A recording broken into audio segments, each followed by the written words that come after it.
Since When Am I Faust? Chapter 2, Meeting the Moon. I followed Celestia's towards the tower that led to Luna's bedroom. When we arrived at its base, the princess unfurled her wings and pushed herself forward. She practically flew up the stairs, soaring with intense speed. However, I had to climb. By the time I reached the top, my legs felt like they were burning, and I was short of breath. Making my way over, I quietly looked through the doorway, and I spotted the Solar Princess vigorously shaking her younger sister. She was attempting to wake her, but in her eagerness, she looked more like she would throw her sister out of bed. I moved into the room as I walked closer. I saw Luna fighting to stay under her covers. And the moment that I saw her, I felt my heart flutter as a feeling of joy and relief washed over me. Hey, are you okay? It's just... I haven't seen her since she was a young filly. I missed her whole life growing up. Lauren's voice was shaky, and her feeling of intense sorrow flowed over me. I was filled with heartache, and yet at the same time, the tears that escaped my eyes were tears of joy. Slowly walking further into the room, I watched as the two sisters bickered with one another. It was quite comical to watch. Celestia had the blankets and comforters in her grip, and as she pulled them off, she said, "Come on, Luna, wake up!" But her sibling resisted the best that she could. Pulling the sheets back in the other direction, Luna grunted. Leave me alone, sister. Thine actions are most annoying! She pulled the blankets out of Celestia's grip and wrapped herself in them again. Seeing this, Tia's face grew mischievous, and her horn lit up with a golden glow. The comforter shined in the same light, and it quickly wrapped itself around Luna. She barely had time to react, but the deed had already been done. On the moon-themed bed now laid a rolled-up alicorn. Her head was the only part of her exposed, and she gave a huff as she blew a tuft of her mane out of her eyes. Then the blanket started moving, and Luna's eyes shot open. She wiggled around, trying to get free, but before she was able to, she slid off of the bed. Landing on the ground with a thump, the blankets released their hold on her. Luna crawled out from under the sheets and gave her elder sister an irritated glare.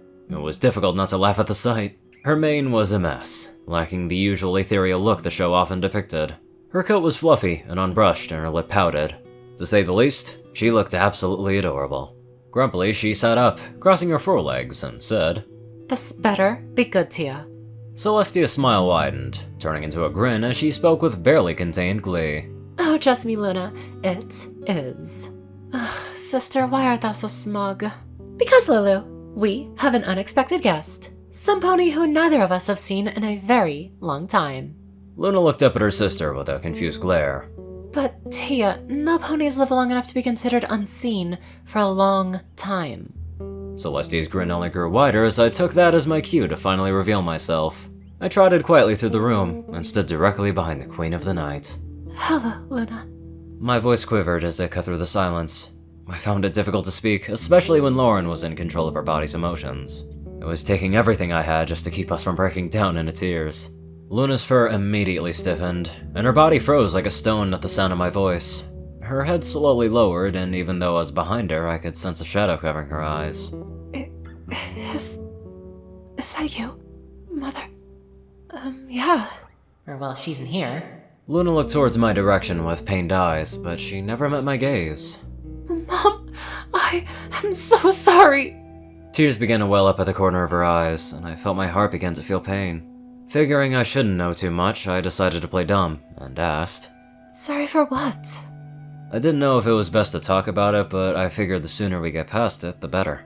Celestia's eyes widened as she flinched forward as to warn me not to go there, but before she could say anything, Luna started to speak up. After you left, I became a tyrant, and I tried to overthrow Equestria out of jealousy of Tia. She hung her head in guilt, and her voice began to quiver. I've betrayed you, Mother, and mine actions hath caused great fear and hatred of myself among her subjects. As she said those words, she started to cry.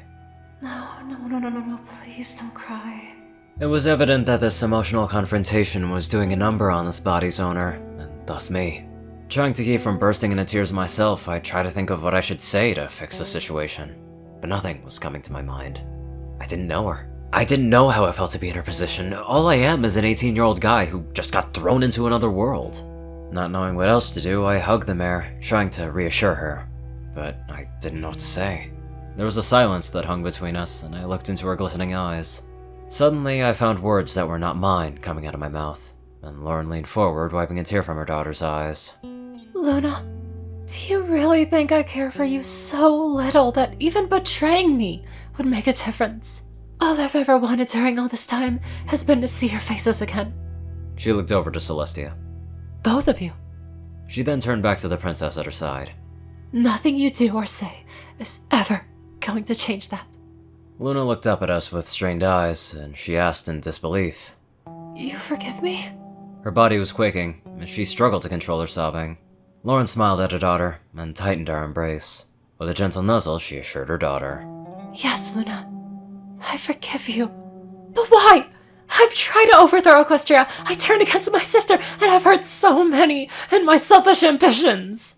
She had an expression of self-hate as tears streamed down her face. Seeing this, Lauren tightened the hug that we were giving her, and leaned her head against Luna's shoulder. No matter what you've done, you will always be my daughter. And I will always be your mother. I will never reject you. Luna's eyes flinched open when Lauren mentioned being rejected, and she leaned back, looking us in the eyes. She didn't say anything, but her eyes told a story. A story of pain and self-loathing. It made Lauren's heart ache, and she stroked Luna's messy mane. The princess's expression of rage, pain, and most of all sadness slowly dissolved, and her tears began to flow freely.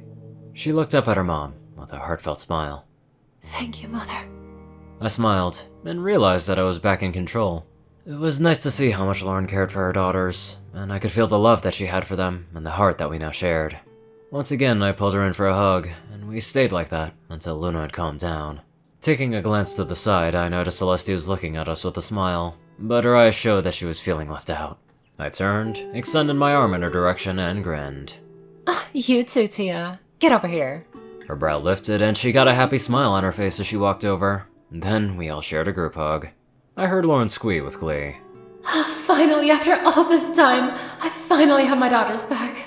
We spent the rest of the day talking, and we spoke with each other well into the night. After the moon raised, Tia arranged for a guest room to be prepared for me, and as it passed midnight, I went to bed. The following day, as I began to wake up, I got the feeling that I was being watched. Even though my eyes were shut, there was some sort of presence in the room that I felt somewhat unsettling. The figure, or rather figures, in my room waited patiently. I shifted my ears around and I listened as they moved. Slowly I opened my eyes and I saw red hair hanging down in front of my eyes. I sighed and shook my head. Another day, still here, I thought. I let a faint smile grace my face as I sat up and yawned. As my vision cleared, I looked forward towards the three figures standing at the base of my bed. One was the maid that I met yesterday, and there were two unicorns with her. Their watchful gaze and silent presence slowly became awkward as time went on.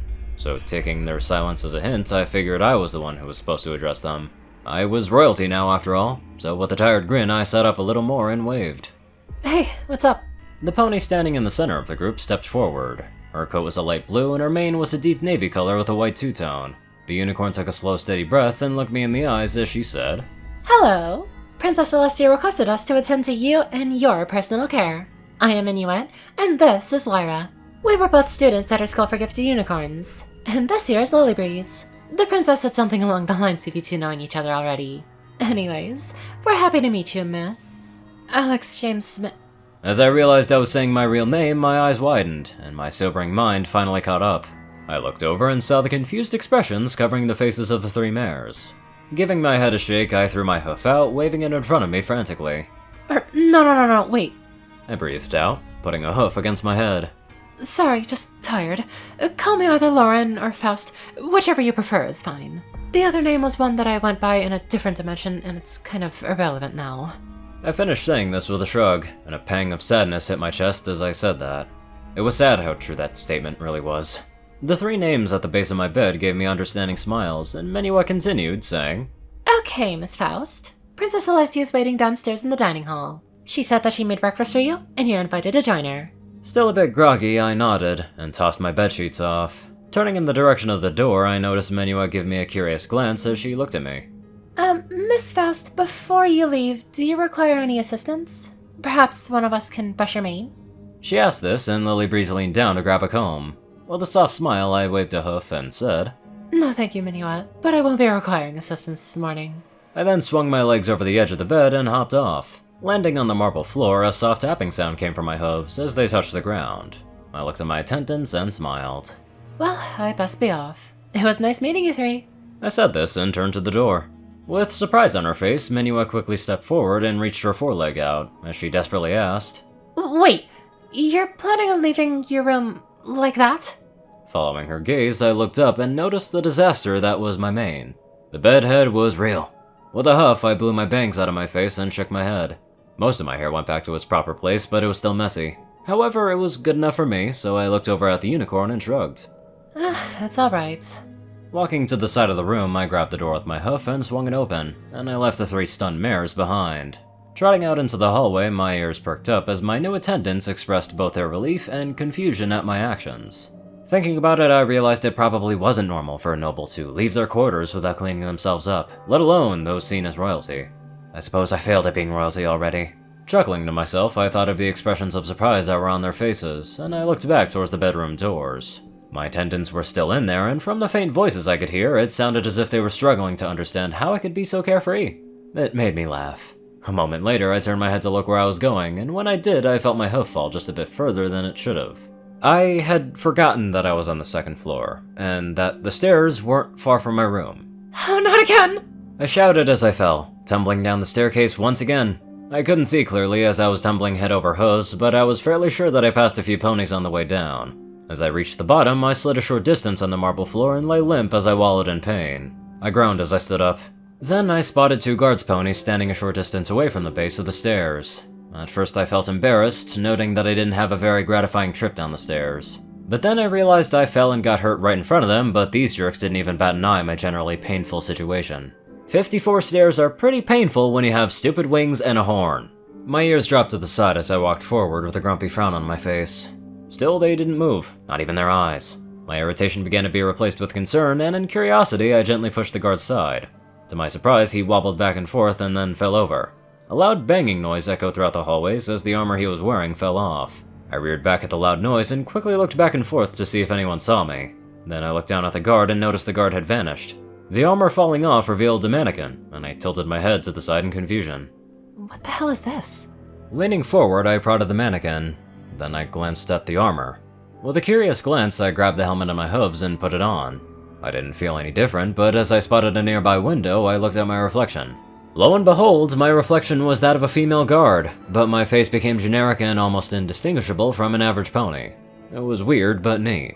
Taking it off, I watched the illusion vanish, and I gave a mischievous grin.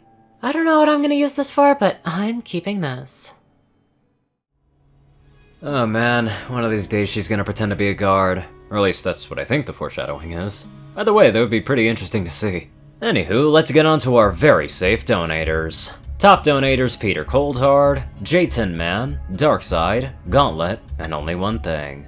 Zar630, Strix, Rayden, Narwhals, Black Moonheart, Drake Love Dragon, Pastel Skies, Magazine, Crazy Killer 557, Dospo, Madman Stan, Delta Omega, Jack Hedge, Runescyther 9852, Hunter Norman, Stephen Bingham, TacoCat 598, Dash of Evergreen, Riney Dragonwolf, Ponyman, Tal Rasha, The Toilet Snake, Sword Brother and Mordred, Ron and Wandering, Random Person Man Guy, Easy, Skyochia, Leslie Prickett, Jordan Peterson, Crimson Kitten A9, Lightskin, Monster Kitty, Needs a Life, Milan Biehanek, McDoofus 456, and many more spectacular people.